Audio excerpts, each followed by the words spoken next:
Jaipur versus you Mumbai mainly match వచ్చేసి మళ్ళీ ఇంకో టై బ్రేకర్గా ముగిసింది. చాలా రోజుల తర్వాత ఒక టై బ్రేకర్ చూసాం. ఈ టై బ్రేకర్లో వచ్చేసి జైపూర్ బిగ్ బ్యాంకర్స్ గెలిచారు. మెయిన్లీ మ్యాచ్ స్టార్ట్ అయినప్పటి నుంచి ఎండింగ్ వరకు జైపూర్ నుంచి యూ ముంబై సమానంగా పోటీ పడ్డారు.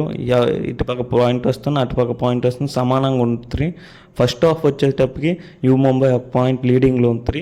మెయిన్లీ జైపూర్ పింక్ బ్యాంకర్స్ వచ్చేసి 16 పాయింట్లు, అలానే యూ ముంబై వచ్చి 17 పాయింట్లు చేసి సెకండ్ హాఫ్లో కూడా సేమ్ అలాగనే స్కోర్ చేశారు 22-21. దీంతో మ్యాచ్ వచ్చేసి 38-38 టై బ్రేకర్గా ముగిసింది. మెయిన్లీ ఈ మ్యాచ్లో నితిన్ కుమార్ వచ్చేసి 14 పాయింట్లు చేశాడు. మనందరికీ తెలిసిందే మెయిన్ రైడర్ జైపూర్ దుక్కు. అలానే యూపీ దుక్కు సందీప్ వచ్చేసి 14 పాయింట్లు చేశాడు. మెయిన్లీ ఈ మ్యాచ్లో జైపూర్ పింక్ బ్యాంకర్స్ 6-4 టై బ్రేకర్తో గెలిచారు.